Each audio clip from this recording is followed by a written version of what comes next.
All Okay. righty, we're back over here. It's a Friday evening. It's 8 o'clock here, Dallas time, and I got someone here in another time zone. It's actually 11 o'clock a.m. in his time zone. I'm going to introduce him in a moment, but I just want to say hi to everybody and thanks for tuning in again.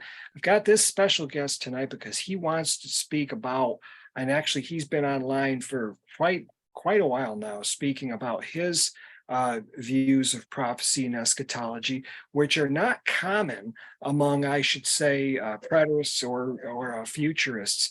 He's basically holds a view where everything was pretty much fulfilled before the first century. So I'm gonna let him open it up.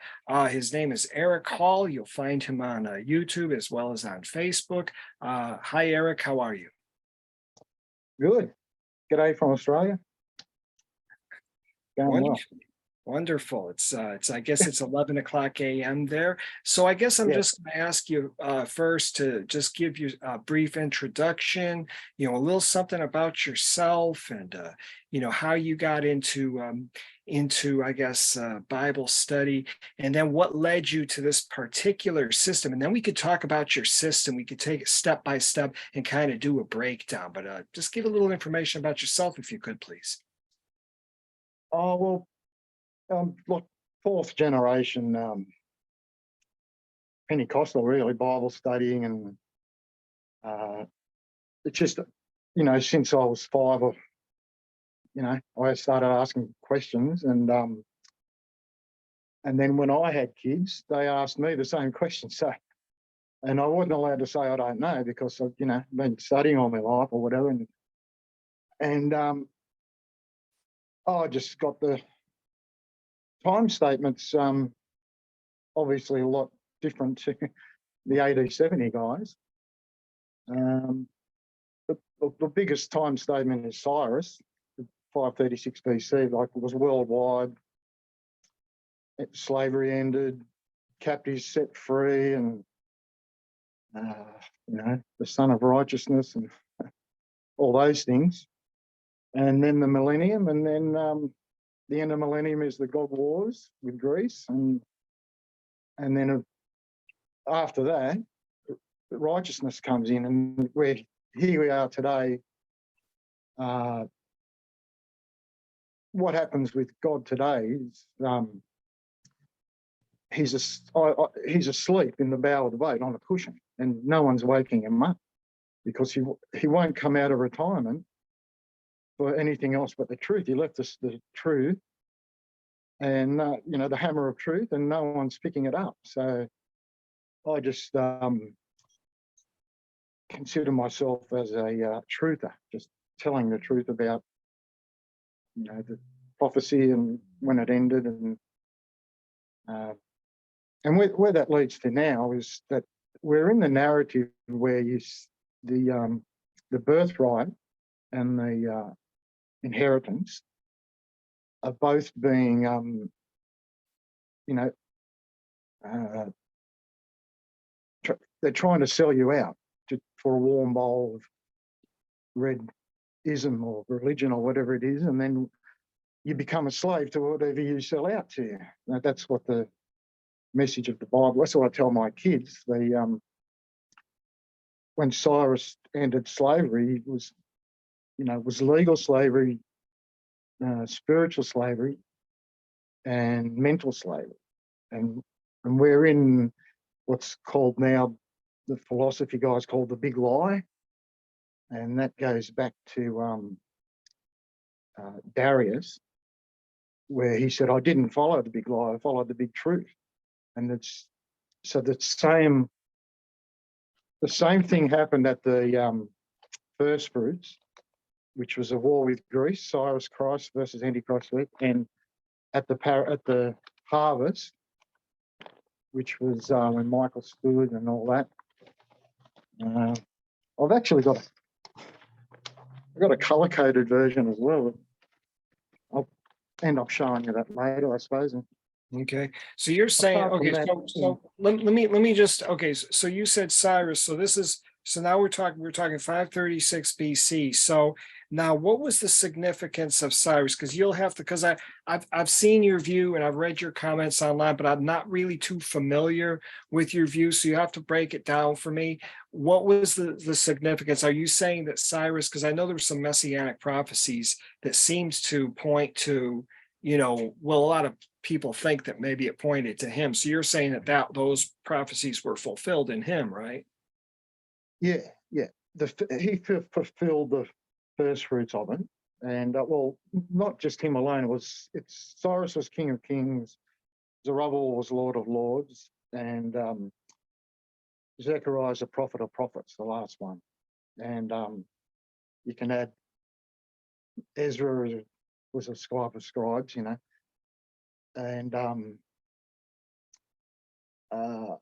well, that's the time statement for the beginning of the millennium in Revelation 19. So I see Revelation as a history scroll. They run through the history like Stephen did, and it got Hellenized just like everything else did. So they just put my view of the New Testament and the Quran, for that matter, is that it was written to remove Cyrus from the human psyche. It was to Hellenize. That's what Hellenism is. They wanted Cyrus gone. They wanted Greek economy and slave economy. That's the main thing. And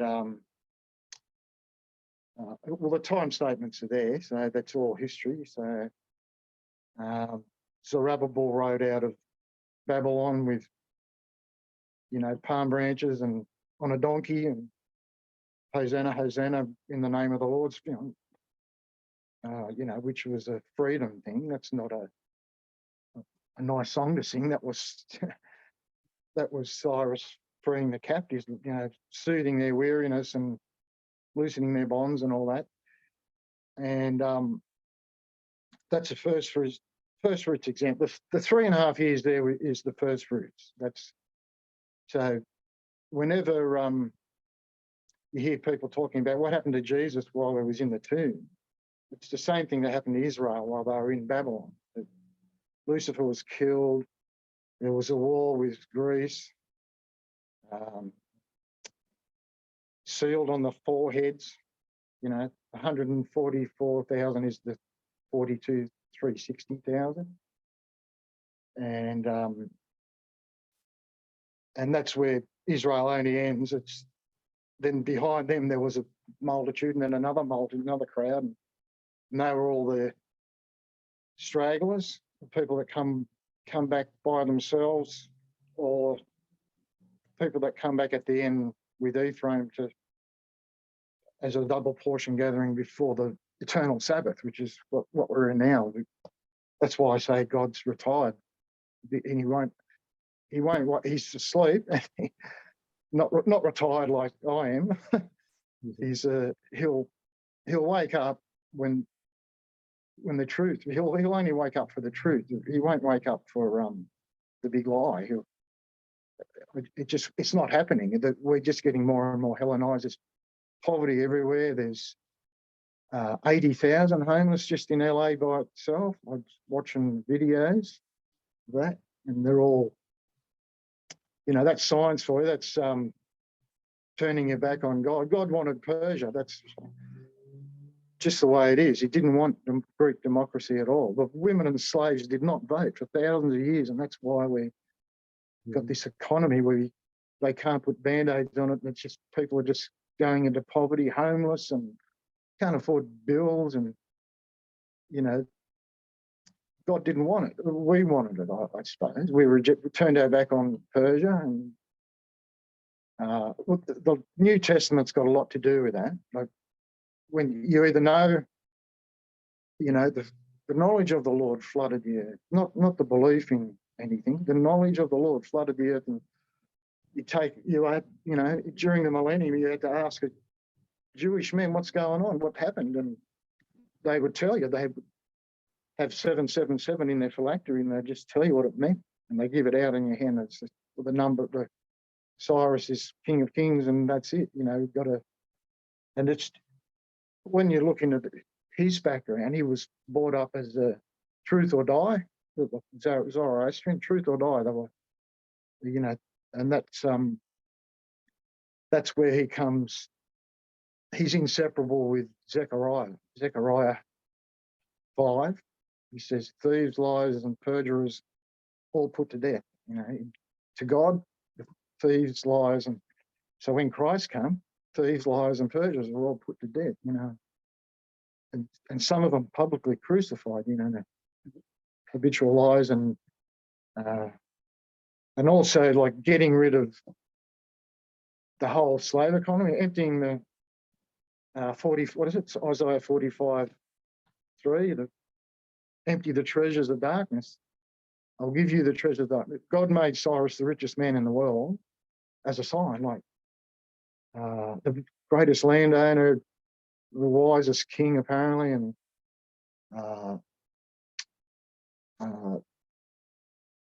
the message there at both ends of telling the beginning from the, or telling the end from the beginning, is that the more they de-Hellenized, the bigger it got. And that's what happened to the Hasmoneans. The more they de-Hellenized, the bigger they got. And they were circumcising Philistines on the, you know, like David. That was the end of the Messiah Ben David millennium. And at the beginning, he de-Hellenized as well, and he expanded, and they just didn't want it. The people just let him in. They opened the doors from the inside, except Greece, because they wanted it. They wanted slavery. They had the economy. They're the richest man in the world, become the poorest man in the world overnight. And also with that, Darius, he followed in Cyrus's footsteps and de-Hellenized, so he got even bigger. And so that the message there is growth, and like I see it the three ways. I think there was physical, you know, legal slavery, spiritual slavery, and mental slavery, and that gets you out. The truth gets you out of all three. And just going by the Bible, like Moses was freedom or thalepsis, salvation from legal slavery by God's law. Zerubbabel was freedom from spiritual slavery by God's Spirit, Zechariah 4:6. And so Judas Maccabees is freedom from mental slavery of Hellenism by the truth, by God's truth. But freedom from the lie by God's truth, you know. Okay. And that's the thread through the Bible, going by the big time statements, the big, huge time statements. And I know that a lot of you guys put, you know, Daniel 9 at AD. So I was listening to Don Preston last night, and who was the other guy about the Valley of Dry Bones? Right. Tristan. No, I listened to a few of your videos. Right. I walk a lot, so I'm got time to listen now. Right. I'm transitioning to retirement, they call it here. So okay. Well, congratulations. Yeah, that's great. So let me just ask you a quick question. Okay, so I'm trying to understand your view. It sounds like you've got some kind of consistency going on, as far as you said that Cyrus was the King of Kings, and I believe you said Zerubbabel was the Lord of Lords, right? Yeah. And Psalm 110. Oh, okay. But you said Judas Maccabees was, I guess he was the one that delivered the people of God from mental slavery, right? Or was it spiritual? Yeah. And the hammer is that Maccabees hammer. And Okay. And so they've got the hammer of God, the hammer of truth, and Judah the hammer, the hammers of Judah. And he used that hammer to destroy Zeus. As symbolic as you can get, you know, there was a huge statue of Antiochus as Zeus, Okay. Yeah. and they all had to bow or die. Well, at the beginning it was bow or starve. That was 666, and at the end it was bow or die. I think Jason at the beginning and Menelaus at the end, and that was the false prophet that was killed along with the Antichrist and his image destroyed and all that. Right. So I remember as a symbolic thing, God's Mhm. hammer destroys Hellenized, Right. Zeus. That's interesting. God versus Zeus happened in 164 BC. And as a worldwide example, I think, you know, people have always had their eye on Jerusalem, what's happening, and everyone knew what was happening. And also with Cyrus, it was worldwide. And I just say that because a lot of people say, well, prove it. And I go, oh, how do you prove a fact? You know, like, and just going by Isaiah alone, you know, he's my shepherd. He'll do everything I want him to do. It's like, by the way, the bear that was the Medes and the lion was the Babylon that David killed with his bare hands. So that's all a shadow. That's the shadow of death. Before Babylon's a shadow. There's no reality before, but reality came out of Babylon. And so you don't have to put people, you know, quoting this and that, Moses, this and that. And they're shadow stories. They're scenarios like Ezra wrote, scenarios. And the New Testament's actually written like this as well. The prodigal son was Ephraim, and the stay-at-home son was Judah. And who, you know, Legion, there was lots of them. And the prodigal son and Legion were both clothed, seated, and in their right mind. The prodigal said, "I will rise and return to my father." So, and to me, that's the resurrection. Death, Adam's death was exile.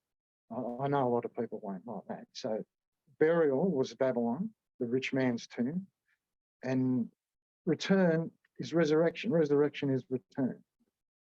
Throughout, that's the whole, until you get to the New Testament, where they swap truth for love, exile death for biological death. Like, perfect truth drives out all confusion. That's what it's supposed to read. Like, they've got perfect love drives out all fear. I don't think it does. God won't come out of retirement for anything lovey-dovey like that. So, what was the question? I was gonna ask. So Judas Maccabees. So when he, I guess when he led the rebellion and then Antiochus was defeated, where do you see, you have like a belief that prophecy was actually fulfilled in like 164 BC? Is that correct? That's where the terminus is, where everything is the final fulfillment. Well, Ezekiel goes on for 3.5 years after. The God Wars actually finished in 160, started in 167. Okay. The millennium ends and then the 7 years, which is Ezekiel 39:11, 7 years, and they took their weapons off them, and they were clubs, and you know, it was fought on horses with clubs and spears and chariots, and they burnt that. The return of Ephraim is what did that. Mercenaries from Galatia, Antioch, believe it or not, Antioch, probably the most Hellenistic, aggressively exporting Hellenism. And but they came back as armies and fought the Greeks, you know. And then Antiochus dies in 164, and that's when Michael stood. So the books are open. And so I'm not too sure about the 3.5 years after, because there seems to be a 3.5 years, even in the New Testament, they've got, what is it? Stephen stoning, Peter's sheep, Right. and what was the other one? All 3.5 years later, I think there's another event that marks it, but it's not. It's sort of not as if it's prophecy. It's like a bonus. God showed up, but he's still here for. Right. It just seems to be a heptad. Like it's got to be a 7. So we're going by Daniel. They're heptads. They're not. You don't know. There's no mathematics there. The 70 means one king. Like Isaiah just says that. The king of Tyre, according to the years of one king, and there's also another 3.5 years, and according to the years of a slave or something somewhere else, and then the 7 is a heptads. There's 7 kings. There's Right. Okay. 7 Hellenizing kings from not from Alexander, from the first. I think it's from the first Antiochus after Seleucus, and so it just reads, "You will be Hellenized by 7 kings, and even bow to Zeus," and that'll cut off the Messiah from that. That's the 2 witnesses falling. Mm-hmm. And then Zeus stood, and then Zeus fell, and Michael stood. So 3.5 years there. But it just seems to be that as soon as Judas Maccabee, as soon as his butt hit David's throne, that's the end. That's the second coming. That's the return of the Gentiles and the deliverer coming to Zion, which is quoting in, was it Romans 11? So they're time statements. They're just you can put it on a timeline, and there you go. That's the end of prophecy right there. The 1,000-year reign of Christ was 536 BC to 167 BC. Okay. 3.5 year of the Antichrist was 167 to 164. And then the birthright restored, and everyone's born. The default position is you're born with the truth, and as soon as you go to school, it's gone, removed, because the whole system we're under, even the educational system, even your parents were just completely clueless. The only way out of the big lie is to put 777 or maybe 555, I think. Mm-hmm. Just get rid of 666 anyway. Right. That didn't go too well at all. But So I see where we are now is because of the New Testament, because the people have been told and told and told that the New Testament is scripture, it's inerrant word of God, and when it's stories, it's big midrash stories that got Hellenized. Jesus and John is Zerubbabel and Zechariah running around 11 years old. Parents don't know where they are and all that sort of thing. And Luke 1 tells you this, that Zechariah is not allowed to speak, and he's not allowed to.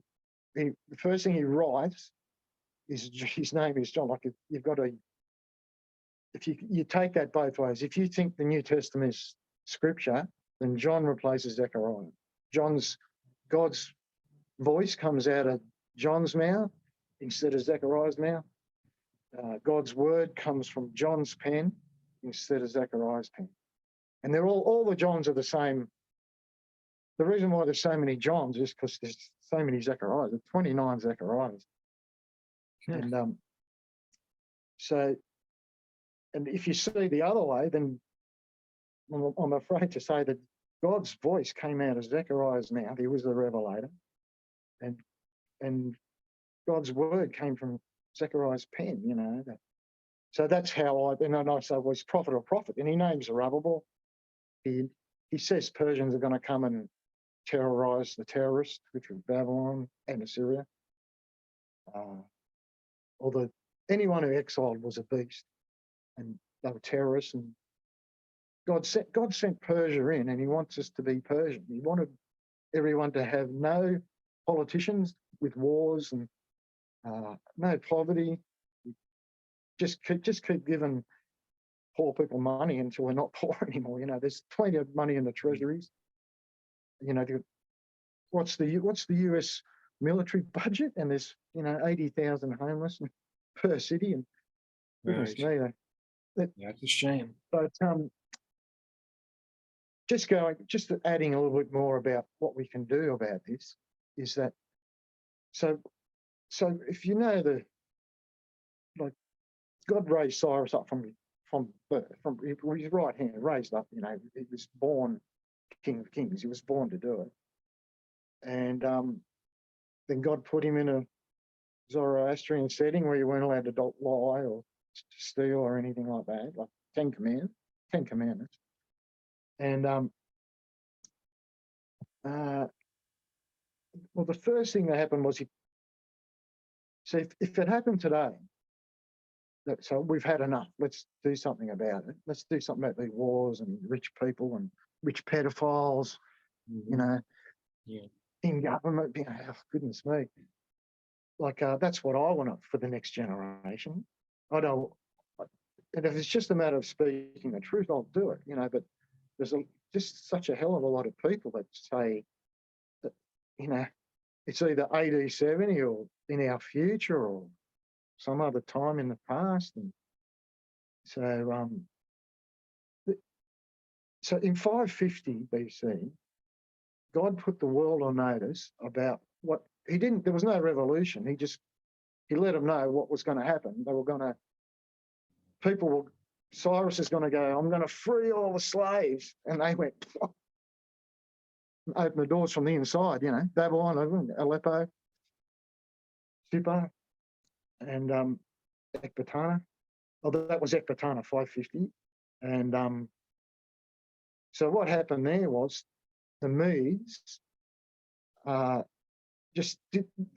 they were getting more and more Hellenized because of Syria was, they thought they were a slave race and all that.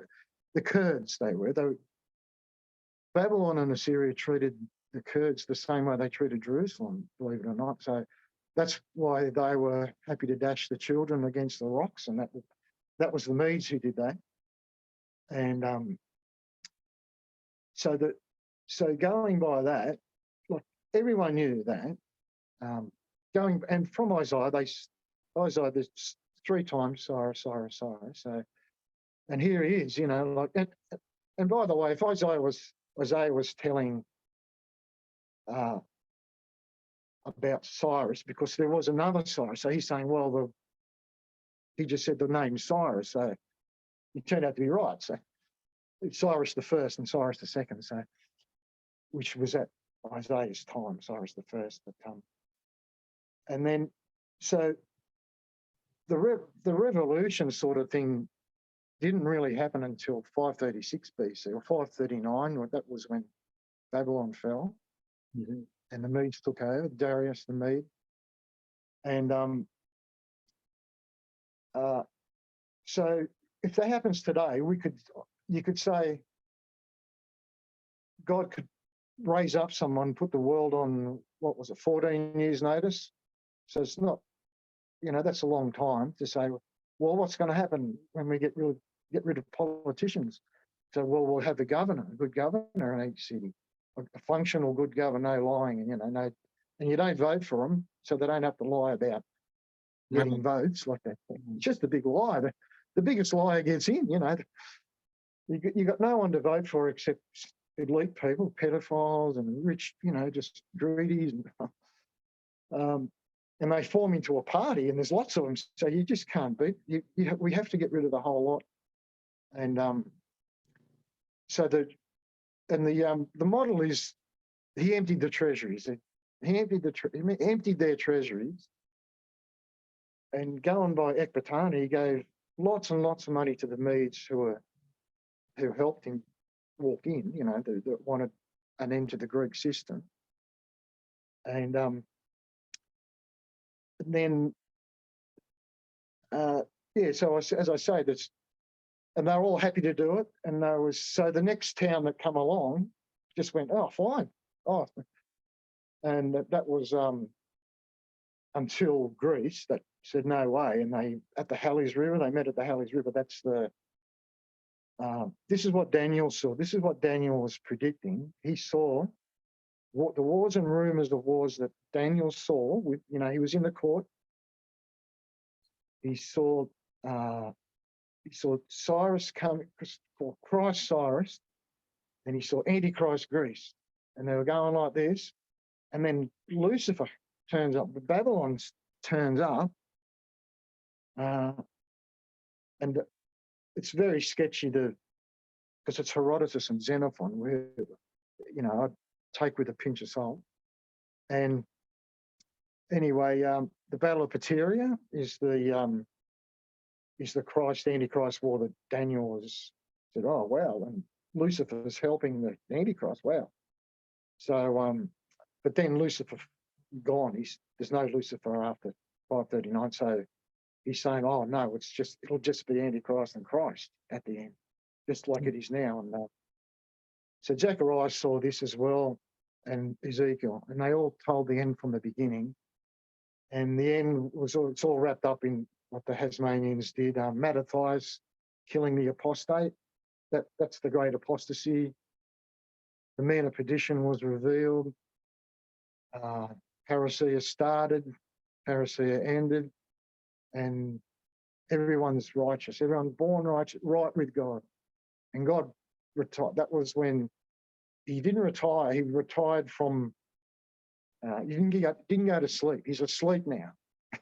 He's asleep in the bow of the boat on a cushion, and the waves are going, and no one's waking him up. So I think the hammer would get him out. You know, get the hammer of truth going, bang on the. Hey, God, what are you doing? Wake up! Look at this. You know.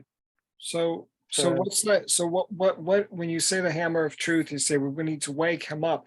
So is this by preaching the true gospel, or how do we do this? Because I want to know what's the message that we need to bring out there to the masses? The true gospel would be that it's over, isn't it? It's all well, so God left us the truth, you know. He left us the truth, and no one's picking up the truth like a hammer, as subtle as a hammer. It's as obvious as someone with a hammer getting a statue of Zeus, you know, bang, bang, bang, and it's that obvious that we have to de-Hellenize. And we can't do that. And that's why Cyrus was sent in. So I don't know what the model is there. So it happened twice. The first coming, Cyrus the Great de-Hellenizer, and Judah the Great de-Hellenizer. So, and that was both parousia was about de-Hellenization and freedom from slavery, freedom from the sort of slavery that Egypt had them in, or has you in, or if you want it, the sort of slavery that Babylon has you in, which flooded the earth with gods and idols. That's how they did it. They flooded the earth, kept making them up. And so people who say there is no God, when I argue with atheists, I say, oh, well, you're confused by Babylon. But they flooded the earth with, just so they can get you to remove the truth from in your head, in your psyche, your phylactery, which phylacteries represent the human psyche. So once 777's gone, or, you know, but before that was 888, the covenant system, 8 people, Noah, 8 days, Abraham, 8 visits at Horeb, Moses, and Zechariah's also 8 visions. But he's in the new heaven and earth. So, apart from that, I don't know. What's the good news of fulfillment is that you don't it's not as if you can live your life as if it doesn't matter, because that means that we've sold out the whole truth that God did all those, from 1446 BC to 164 BC. That's all he did: prove himself, and then retired. That's good, and I've done it. My manifesto happened. My Christ showed up. God is always going to just be known through the Messiah. It won't ever change. You have to learn it. You have to learn. There won't be another one. There won't. Jesus wasn't. Jesus was acting out everything. Jesus was, I'll give you the keys to the kingdom and all that. That they're all scenarios, midrash scenarios that God gave Cyrus the keys, and rightly so. That was how he was going to prove himself to planet Earth forever and ever. It won't ever change. Like, when you say, Cyrus Christ, same yesterday, today, and tomorrow, it won't ever be changed. And it's like, so what happens with Jesus? Like, I know it's pretty offensive but that's a belief. You believe it. You believe AD 70 stuff. You don't know it because it didn't happen.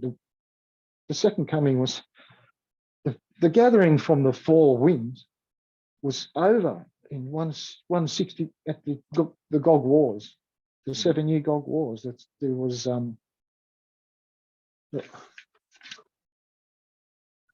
Okay. gathered to the four winds, Mhm. gathered to the four from the four winds. This was 160. So when was all prophecy fulfilled? Was it in 160 BC or 164 BC? Oh, well, Daniel's 164, Ezekiel's 160. Okay. So then there's the midst of the week cut off. So I'm not sure where that fits in, but the cutting off was Zerubbabel's covenant that was given in 8 visions in Zechariah, 3, 4, and 5. And by the way, they're arranged. The visions are arranged like the visits. Moses visits got 1, 8, 2, 7, 3, 6, 4, and 5. So visions 4 and 5 are the most important because that's where Zerubbabel replaces Moses. That's the plumb line, replacing the 10 commandments. In his hand, Moses' hand, 10 commandments. Zerubbabel's hand, the plumb line of righteousness. Was it 28, Isaiah 28, 17, I think. The plumb line of righteousness and justice. So, and all your magistrates will be righteous and all this sort of stuff. And so righteousness by the law, righteousness by the Spirit replace righteousness by the law. So when Jesus says, I've come to fulfill the law and the prophets, that's a scenario because he's saying that the law was fulfilled 586 BC. The prophets were fulfilled 164 BC or 160 BC. And they weren't parallel. The new covenant started when the old covenant ended, So, and the fifth vision and fifth visit, you got Aaron and his elders, 70 elders, I think, and his 2 sons, replaced by Joshua and his followers, his companions, I think they say, but they're from Babylon. Young Moses had 70 old elders, and Joshua had, I'm presuming, 70 young Levi or whatever they were, because they were replaced. Aaron's completely replaced. There's no, sacrifice was like breaking a dog's neck or something, and God's not interested in it. And also the word there, shitty clothes, shitty turban. And then Zechariah actually says, Zechariah's in the vision with the angel of the Lord and Satan, and Joshua in the middle and all that. And then Zechariah says, take the shitty clothes off him. And so that's the new covenant, new wine, new wineskin. Okay. Replacement, really. I suppose it is replacement. So unless you're reading like I've come to fulfill the law and the prophets, bang, that's AD 70. The law and the prophets were, but that's only in the script. It's scripted to be that way. You know, So what is your response to preterism then when they say, well, they're going to say the Messiah came in AD 70. That was when the resurrection occurred. So you're saying that those were just retold stories, right? Yeah. They're all. Did you say parables? Or? Well, I'm trying to figure out. I know you said that there were midrash. That the New Testament is basically a collection of midrash stories. Yeah. Was that your? Not Revelation. Okay.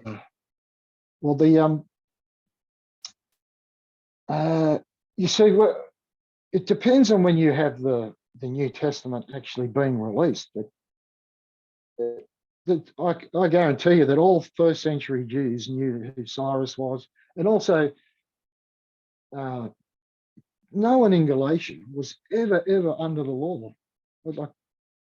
It's a story. It's a teaching tool. Midrash teaching tool is a teaching tool, but you won't get it because Midrash is commentary on Torah. And you won't get that unless you get the Torah fulfilled. And then you got fulfilled Midrash. In the New Testament, it's written as if Cyrus never existed. And so you've got, it's malicious that way. It's to remove Cyrus. It's to put Jesus Christ in place of Cyrus. Cyrus Christ in there. Okay, I got you. And that's evidenced by, one of the writers is Herod the Great Hellenizer. And I say that because he wanted to get rid of Cyrus the Great de-Hellenizer. Although all the Hellenizers want Cyrus gone from planet Earth. They want, that's what the Quran's about.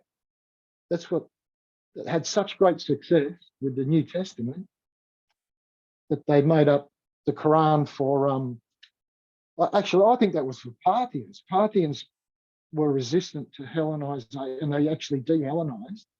And if you read the history of the Parthia, when they started to de-Hellenize as a nation, God was with them. So, and I think that's where Cyrus was. They say he come from the Zagros Mountains or something, but it just seems to be they were ringed by Hellenized, or even far into Asia, like I forget who did it. It was Seleucids anyway. They were hell bent on Hellenization. They were great Hellenizers, and they removed Cyrus. They just wanted Cyrus gone, so they could control the slave economies, control the world economy, all the armies, everything, through politics and crooked, deals and all that sort of stuff. Right. Yeah. How is this society, how has this been Hellenized? I know that you said that, so it's de-Hellenization that we're looking at, but how have we become Hellenized? Because I know there's a lot of people that would say, well, we're not Hellenistic at all. We're secular. They don't understand, I guess, what the culture was built on. But you said that it's Hellenization. So how could you explain that more for the people that are watching this so that they can understand exactly how we've been Hellenized? Yeah. So until like a few years ago, until the one generation, we got women and slaves not voting. We've got slaves. We've got it's thousands of years. It's been thousands and thousands of years. So everyone's like, what? You know, we're living like our parents and grandparents did, aren't we? And um, the poverty, uh, it's not from Jesus saying you will always have the poor among you. He's Hellenized. If you believe Jesus, the word, you know, the words of Jesus are just, you know, then you've got your Hellenized. Like, and going by the words of Jesus, Jesus preached hell. Paul didn't. There's no hell after 586 BC. That's what the scenario is. Everything to do with Paul is Paul's closest thing to hell is vexation of spirit. Right. And that's from and he took that's a direct midrash from you know, Hosea 2:23. You're my people if you come back. You're only my people if you come back. You are not my people if you don't come back. And that's what the you know, the IOs, they're forever quoting the sheep and the dogs. The dogs were non-returnee. That woman was a non-returnee. It probably represented Lydia or something, where they went to be rich and not return. You know,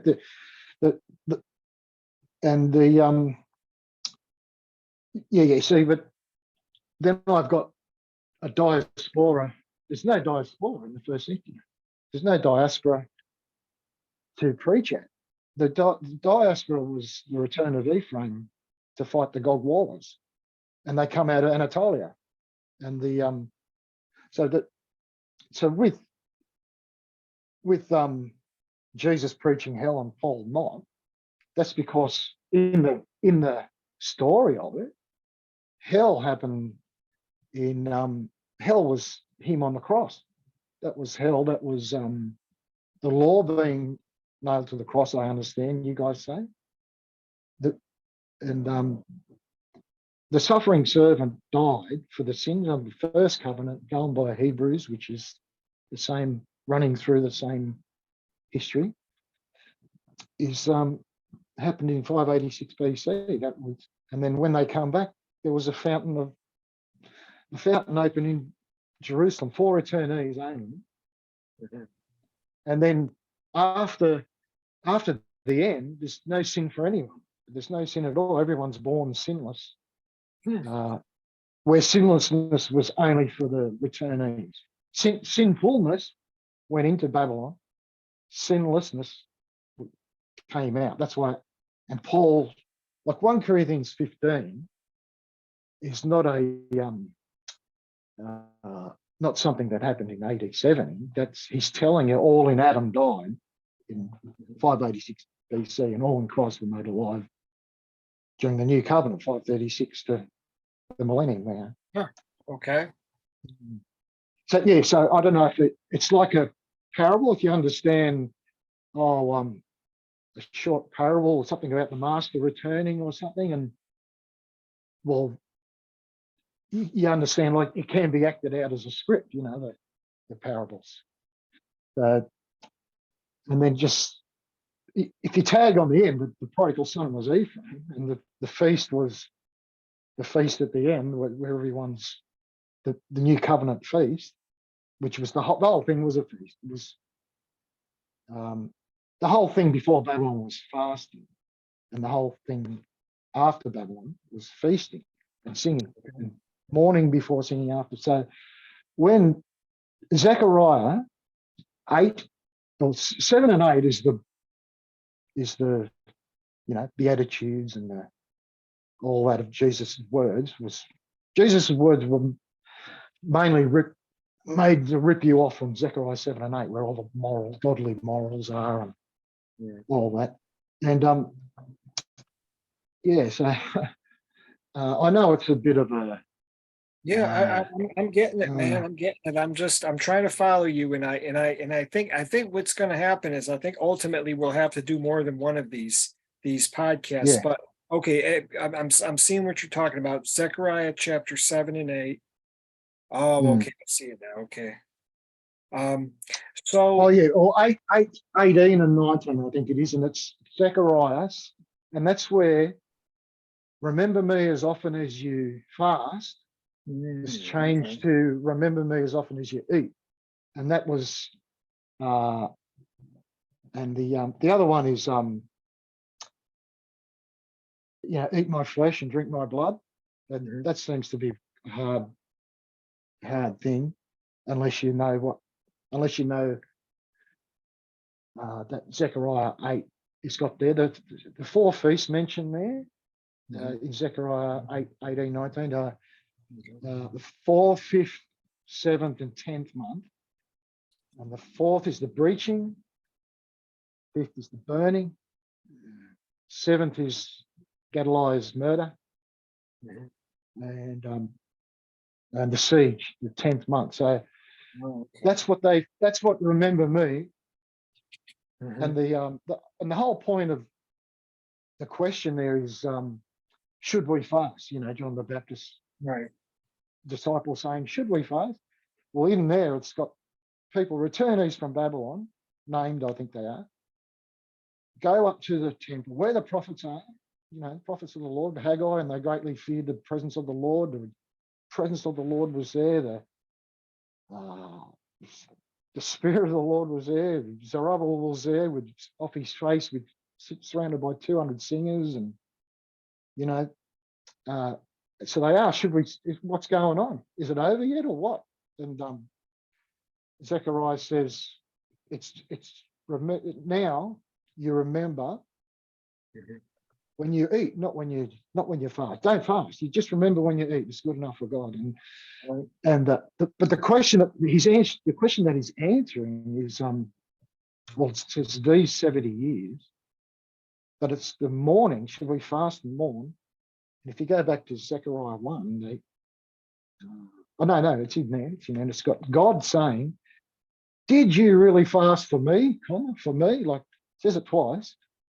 So mourning for the pierced one was the people of the siege and the last generation, and God himself. God,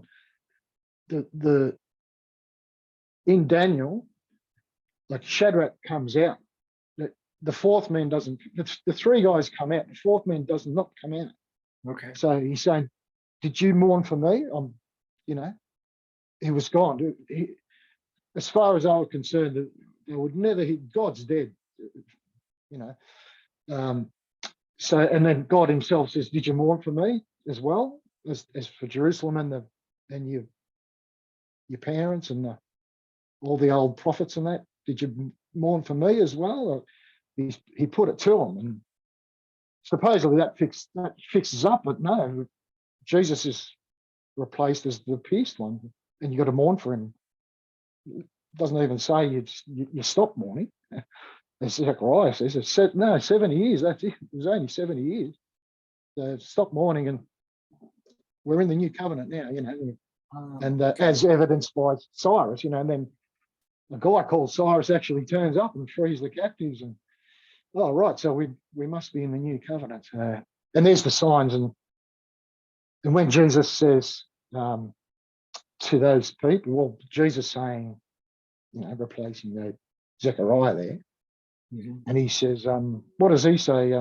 Tell everyone that, tell John to tell everyone that the what is it? The lame can walk, and the sick are healed, the blind can see, and all that. And that's all from Isaiah as well. Believe it or not, they were lame and everything, and then they walked.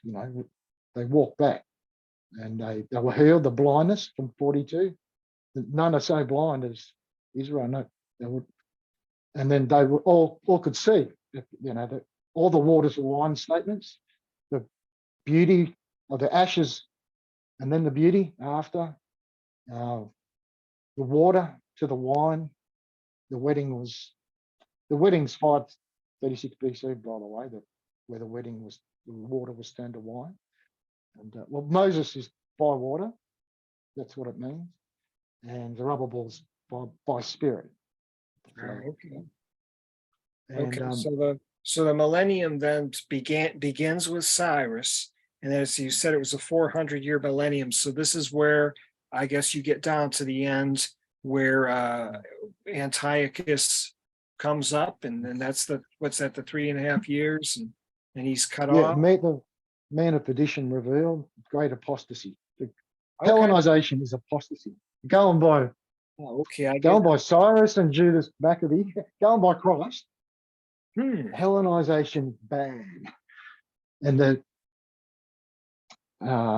was obviously somewhere along the line, and Anatolia. The audience relevance is Anatolia, and that's where Cyrus, that's where the Battle of Veteri is, that's where Sardis, that's where Croesus was the Antichrist back then. He was anti-Cyrus, and he was anti everything Cyrus was about, which was no slavery, no poverty, no politicians, no wars. Just pay your tax. And the taxes were fair.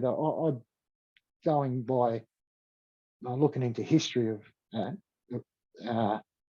some of the places that had gold were taxed a little bit more than the places that didn't have anything, didn't even have much water or anything. Well, he wanted to, well, going by Darius, who was his God seemed to honor. He expanded him. What do you call, when you make your tent bigger and all that growth? So he expanded. Darius de-Hellenized Greece. He de-Hellenized Greece, and God, well, you go. He was just about to launch into the rest of Europe. So God's message is this system is a Antichrist system. We're living in an Antichrist system. There's nothing fair about it. You're lied to as soon as you go to school. Your parents don't know what to teach their kids at all. And like I was brought up very. I've been in cults and stuff. And he said, they always say, it's got to come back to Jesus. It's got to everything. It's got to come back to Jesus Christ and Him crucified and all this sort of stuff. And so, and that's how you get to be Hellenized. That's how you get to be Hellenized. It's and how you get to be de-Hellenized is it's the opposite. It's got to be Cyrus. Cyrus as Christ. It's got to mean something. It can't mean nothing.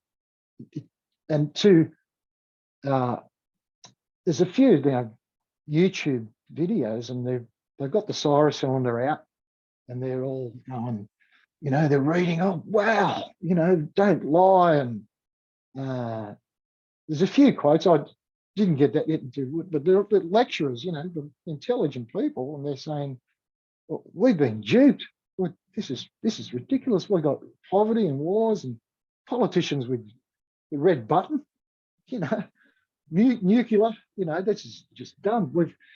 And what's happened was we've got rid of, did we get rid of slavery, apartheid and segregation and racism? Did we or not? I don't know.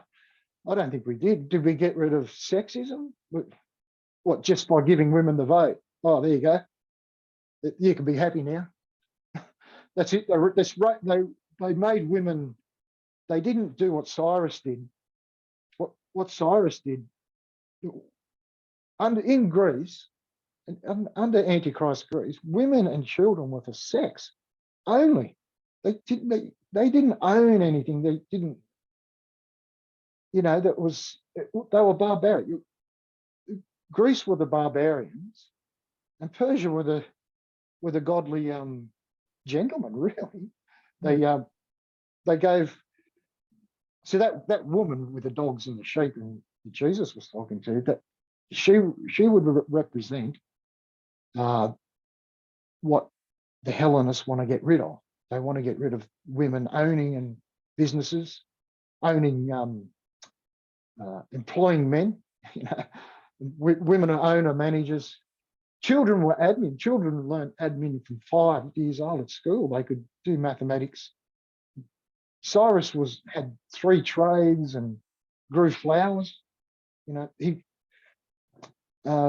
you want to that bit there, that verse there where Cyrus, God says, Cyrus will act for me. So Cyrus making women, giving them a bag of gold and some land and freeing them from slavery and get their families and go and live a happy life. And he did that all through Anatolia. Sardis, the slave markets were turned into, I understand, someone said flower market. He's a mad gardener and like flowers apparently. So, and if you take that to another step, saying Cyrus acted for God, then Cyrus building the Garden of Eden was God building the Garden of Eden. And Paradise, was it Paradise Garden, east of Eden, Eastwood in Eden or east of Eden, what does it say? So the people that I know that I've heard a few of you people you had on talking about Genesis is very crucial about interpreting how should we read Genesis, and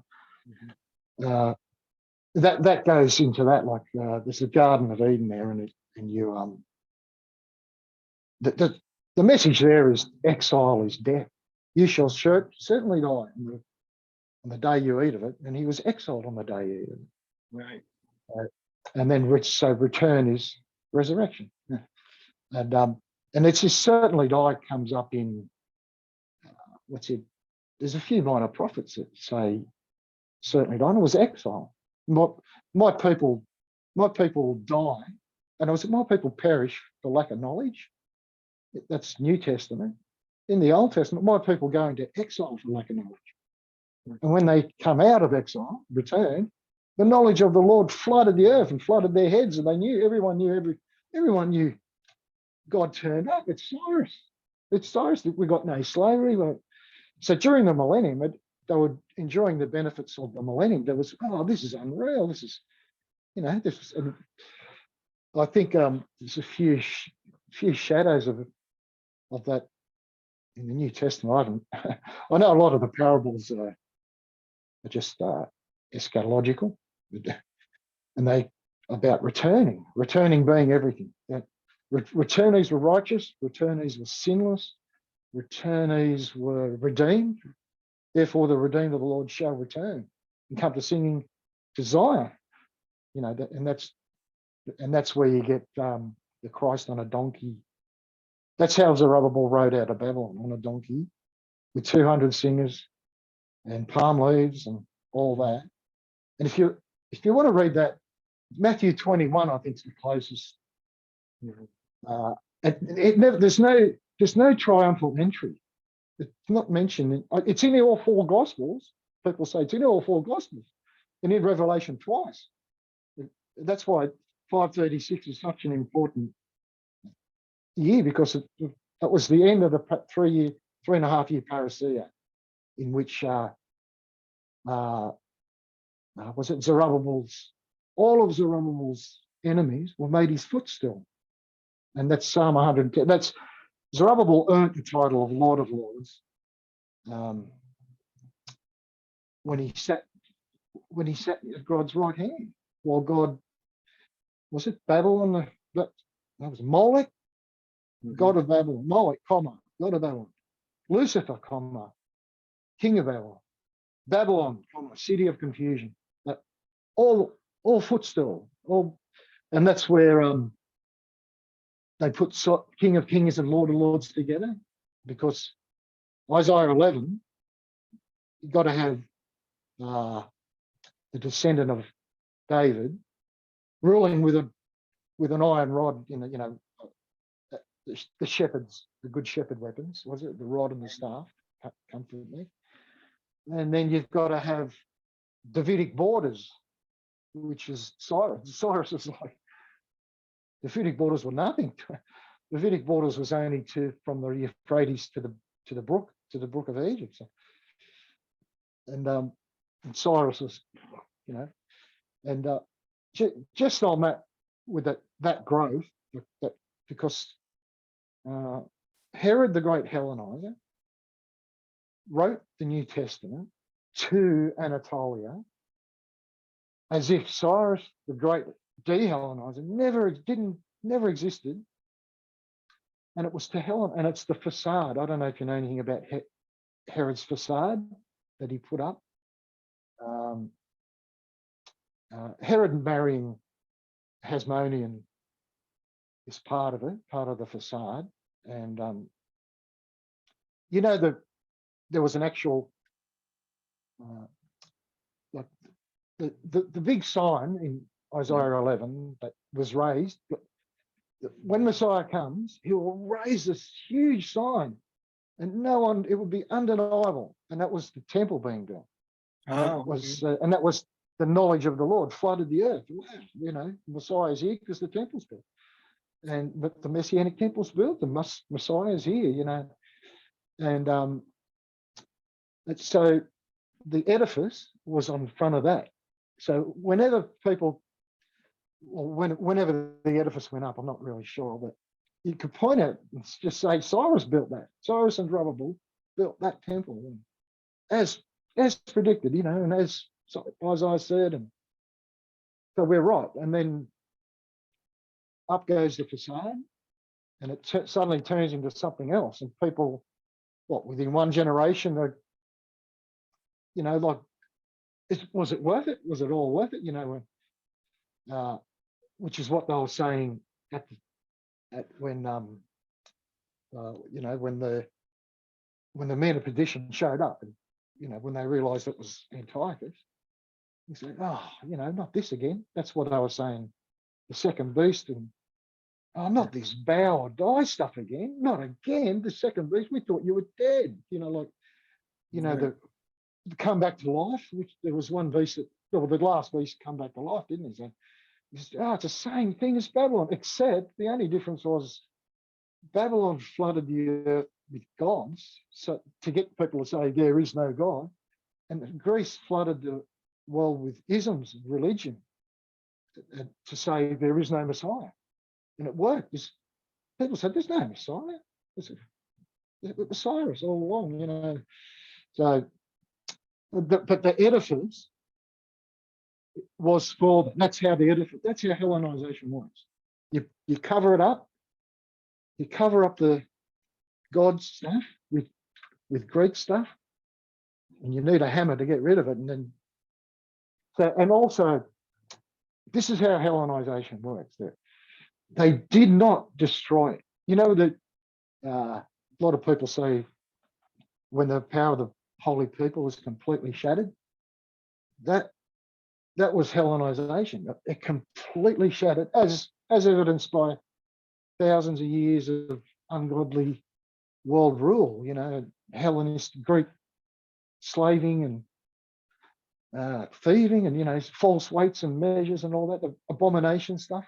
It's abominable that, you know, that unfair taxes, perjury, it's just kill them, you know.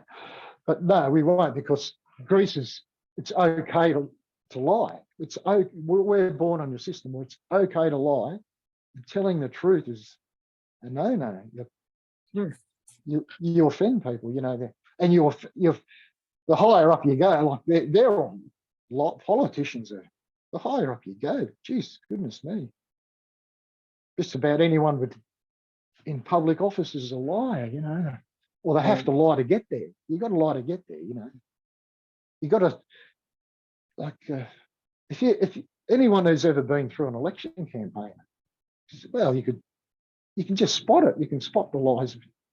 You can spot people actually body language, if you're good at body language, blinking every time they lie, things like that, and touching their nose and all this stuff. But, yeah, so I just prefer to instead of saying what things aren't, you know, which is, you hear it all, God's not, Jesus isn't God. Look, they say, well, just say, instead of saying that, say what happened, what God did, you know. Yeah, so I think that's where we are today. But mind you, Anatolia is the audience, well, certainly Paul's audience relevance, and it's to Hellenizing. Paul's just part of the thing of getting rid of Cyrus from Anatolia. I don't know how it came about that Romans and Galatians and that were all under the law of Moses, are waiting for something to happen to, when they just because Paul said so. Like, to me, it's the opposite. It's motive driven. And if you de-Hellenize it, you should be right. It's just, I don't think many people want to know, myself. I think they just want to. Well, a lot of people on your channel are just mainly AD 70 and the IOers. That's what happens to you when you got a funny idea of the Gentiles returning, and that happens to them because Paul said it was Anatolia. There's going to be a return from Anatolia, and then the deliverer will come to Zion. I don't think there was. Was there? I'm not too. There was a war with Jewish Roman wars that that was after the facade went up. So, and if it's only going by Josephus was designed by Greece to rip you off from Ezra. Okay. If it's only, Ezra, the 42,360, the 144 are made up. So you're obsessed with that. Oh, who are they? Who are they? And they're the people that come out of Babylon with the seal on their forehead, who's Zerubbabel personally chose with his signet ring. Don't kill. Hey, Darius, don't kill this guy. He's got my seal on his forehead. Oh, right. I'll just get on with killing Babylonians, will I? And that was it. That was that purge happened in that parousia, in that the purge of Babylon. They killed a lot of them priests, and they chased them, and they turned up later in, if you can believe it, in Thyatira. I think that's the judgment group on Babylon in the 7 judgment groups there, 1 to 3, which was also designed to rip you off from Malachi. Malachi's 7 judgment groups, each with but you say in there, but you say, and there were that was New Covenant judgment. That was and they were all scenario. Malachi is the same thing as Revelation, the 7 groups there, because there's idolaters and all that. That means that that's a pre-Babylon group. It's not like a chronological something that happened in AD 70, or it's just the overall judgment on idolaters. And then these other ones, Ephesus, you forgot your first love, and that would be, the love is all mentioned there in Malachi, how you loved us. And then as soon as there's a but you say, then that's when it starts. I think there's 7 fourfold judgments. I counted all that once. The judgment always seems to be in 7s, and each judgment is fourfold. So, I haven't looked at anything. I haven't written any. I've only ever written on the plumb line, Right. and how important it. Well, it's interesting. I appreciate you sharing that, and I think what we can do, Eric, is I think maybe we can come back soon, like within the next couple of weeks, and we could do another one. Because what I want to do is I want to take a look at your timeline in closer detail, and I don't know if you could send me a snapshot of it through Messenger. And what I'll do is I'll look at it over the next couple of weeks, and I'll post this video tonight. And we can have other people, I'll have other people take a look at it too. And then we can come back, I think maybe next week or the week after. It's up to you. It's at, your time. And we could take we have another talk about this, because you're giving me a lot of stuff, a lot of meat. and a lot of stuff to think about and a lot of stuff to chew on. So I want to make sure that I get a chance to digest it. And then we'll come back and we'll do another one, a follow-up. How does that sound? I don't think so. It's back. Are you saying that backwards when I show you? That's no good, is it? How do I saw the details. I saw the details, but I didn't get a good look at it. I need to get a really good look at it. And I need to, That's the okay. worst one there. There we go. That's the suffering servant. Mm-hmm. That's the rich man's tomb that he was laid in. And then there's the empty tomb. Then Cyrus rolled the stone away here. So yeah, but that's what people won't like. They won't like the suffering servant. And there's the curse. The curse was the crown of thorns was a curse from Zechariah 5. Mm-hmm. And Moses cursed. Moses said they'll be cursed. Moses said they'd go into idolatry, they'll be cursed, and you'll have children, but it won't be yours. They'll go, Right. They'll be slaves, and that'll happen. So yeah. So, but the new covenant, there was no curse, and that's how we know you were a curse among the nations, but now you're a blessing among the nations, which was all. That's where Israel only ends at the cross, really. Everything else is all nations after that. From all nations, so they went to all nations, they scattered 4 winds, So, yep, I better stop then. I'll try and make it neater. But do you know if you can flip the image around? Right. Well, I appreciate it. I appreciate your expertise and your knowledge. You got quite a bit of stuff there that I've not heard before. So we're going to let this. We're going to digest everything that you said. I'll probably watch this video a couple times, and I want to thank everybody for tuning in tonight. We will be back soon with some more information and some more expertise from Eric Hall. Eric, thank you. Any last words you'd like to say to the people who are watching this video? Oh, no. I just seem to be in. I don't know if I fit in with the rest of the guys, Just Right. watching I watched the fair few. I watched the round table one. Right. I watched it and listened to it because the Sam Frost was 2 hours long. So Oh yeah. he's a bit of a character. But, Yeah. I just wonder. It makes me go, oh, geez, they don't know. It's all done without Cyrus. So, and they're right what they say. The AD 70, it all ends up at AD 70. It's written that way. You're not wrong by reading it that way. But it's a shadow. But it's a conflation, and there's also the all nations judgment, very, very important. Like the Valley of Jehoshaphat, you've got to have that beginning and ending. That's not open ended. So I think the Valley of the Shadow of Death ended in 586. The Valley of Jehoshaphat ended in 536, and the Valley of Dry Bones ended the God Wars. So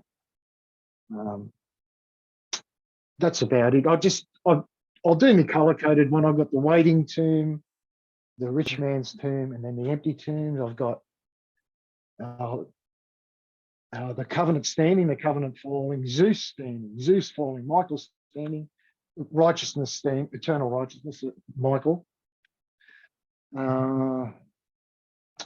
First fruits and harvest. First fruits and harvest on each side of the millennium. That's about. I've got Lucifer's decree, Lucifer's worldwide decree. I've got Lucifer dead, Christ's worldwide decree, the Antichrist worldwide decree, the Antichrist dead. All color-coded. Right. I don't know. We want to take. But anyway, yeah, I know it's a lot to go on, but you'll have to. That should do you. I do appreciate you spending the time with me this evening. Thanks again, Eric. We'll talk to you soon. In the meantime, thanks for everybody watching this video. Thanks for your thoughts, your comments, your observations, your critiques. We'll be back soon. Until then, have a wonderful evening, a great weekend, and we'll talk to you soon. Yeah, okay. No worry. Eddie, turn it off.